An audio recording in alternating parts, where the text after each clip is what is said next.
everyone. I'm Rika Yamada and I'm here to report about aggregate planning.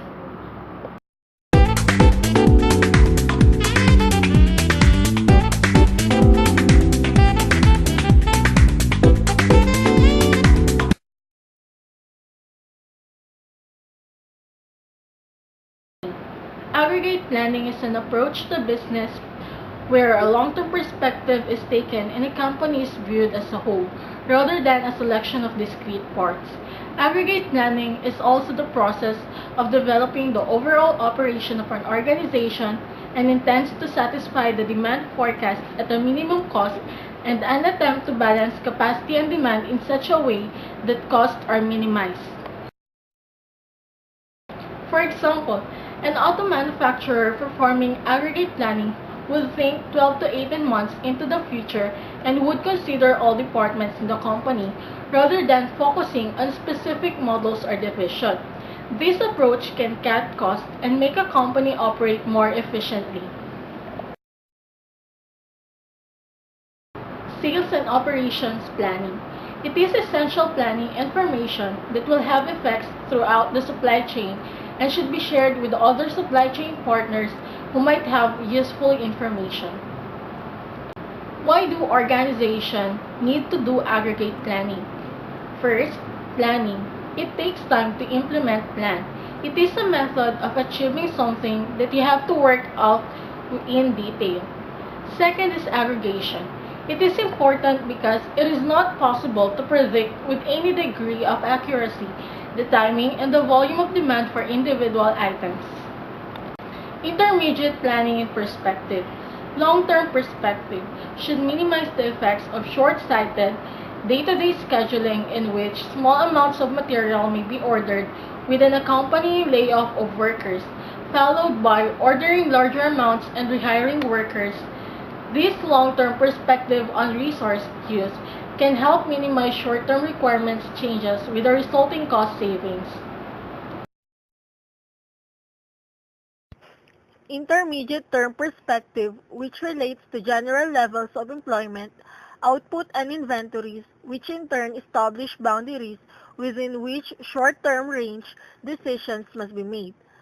The short-term perspective, which decides for the best way to achieve the desired outcomes within the constraints resulting from long-term and intermediate-term decisions.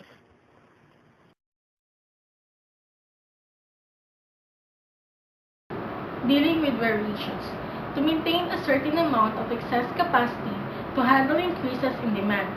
This strategy makes sense when the cost of lost revenue exceeds the cost of maintaining excess capacity. Second, to maintain a degree of flexibility in dealing with changes. This involves hiring temporary workers or overtime workers when needed. Third, to wait as long as possible before committing to a certain supply capability. This involves scheduling products or services with known demand first, which allows some time to pass, shortening the time horizons and enabling demands of the remaining products or services to become less certain.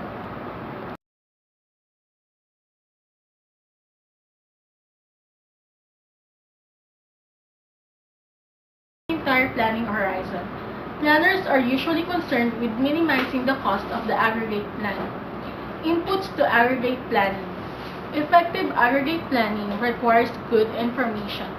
The available resources over the planning period must be known, a forecast of expected demand available, and planners must take into account any policies regarding changes in employment levels.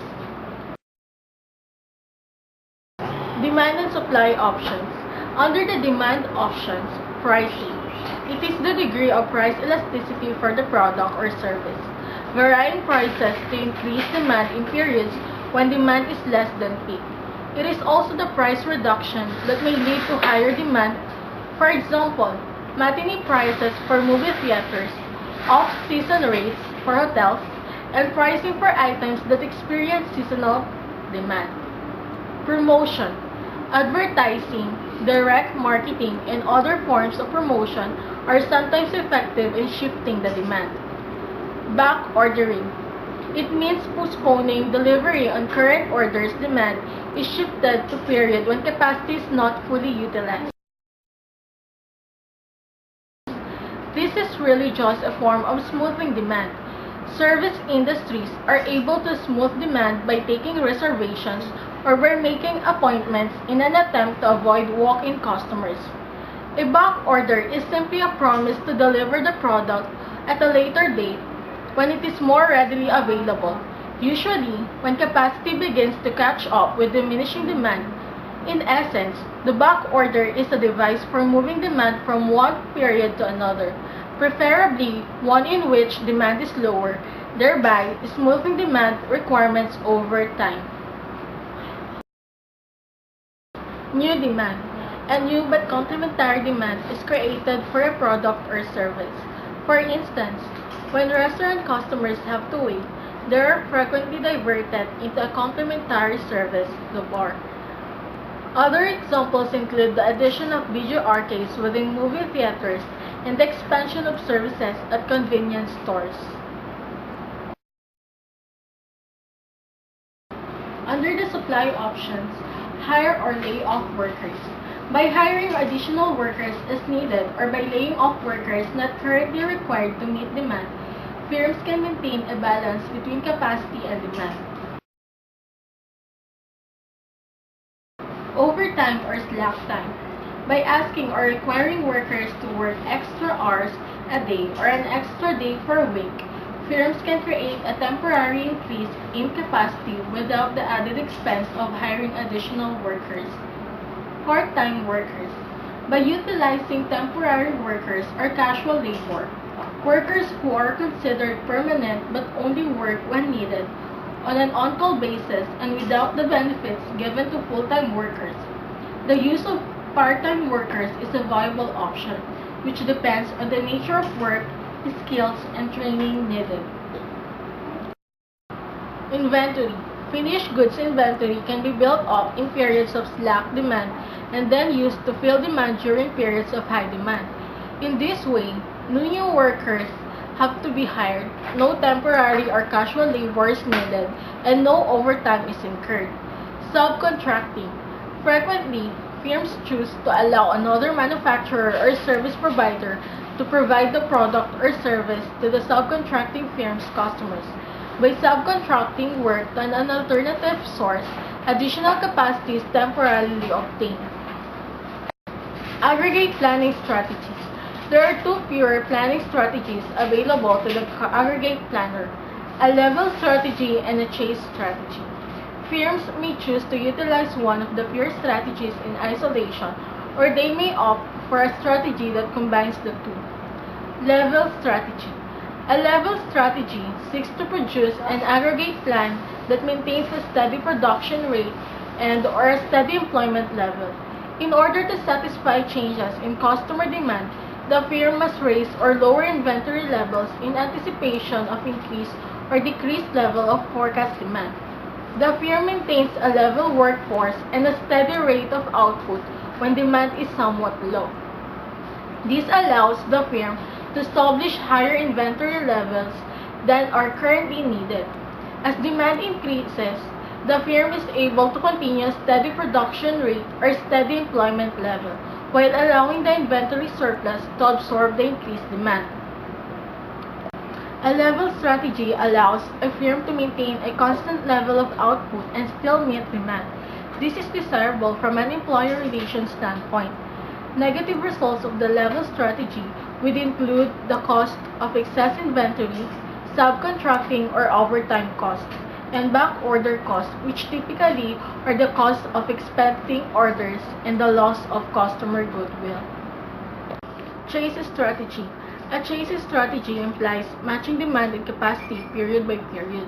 This could result in a considerable amount of hiring, firing, or laying off of employees. Insecure and unhappy employees, increased inventory carrying costs, problems with labor unions, and erratic utilization of plant and equipment. It also implies a great deal of flexibility on the firm's part. The major advantage of a chase strategy is that it allows inventory to be held to the lowest level possible, and for some firms, this is a considerable savings. Most firms embracing the just-in-time production concept utilize a chase strategy approach to aggregate planning. Most firms find it advantageous to utilize a combination of the level and chase strategy. A combination strategy, which is sometimes called a hybrid or mixed strategy, can be found to better meet organizational goals and policies and achieve lower costs than either of the pure strategies used independently.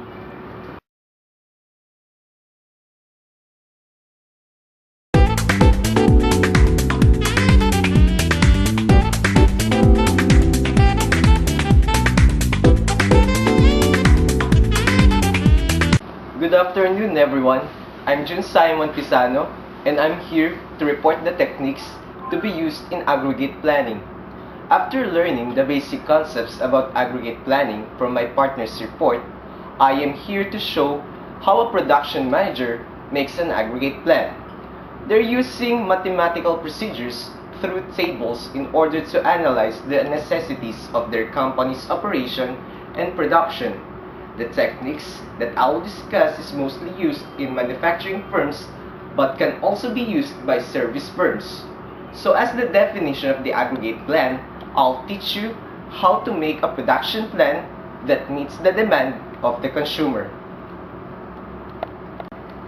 The steps to be taken to fulfill the aggregate planning process are as follows.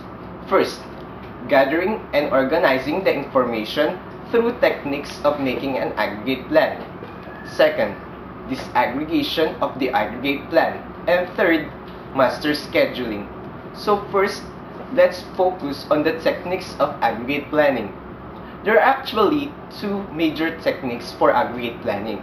But before that, we must first know its general procedures as follows. First, determine demand for each period. Second, determine capacities such as regular time, overtime, subcontracting for each period. Third, identify company or departmental policies that are pertinent. Fourth, determine unit costs for regular time, overtime, subcontracting, holding inventories, back orders, layoffs, and other relevant costs. Fifth, develop alternative plans and compute the cost for each. And sixth, if satisfactory plans emerge, select one that best satisfies objectives, otherwise return to step 5.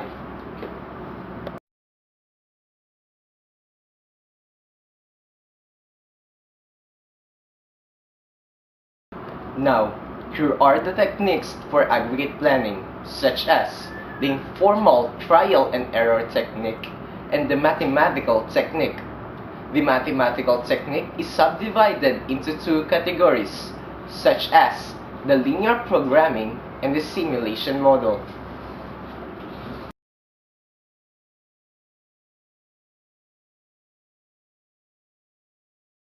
The informal trial and error technique, or simply the spreadsheet or table, is more frequently used than the other techniques because of its simplicity.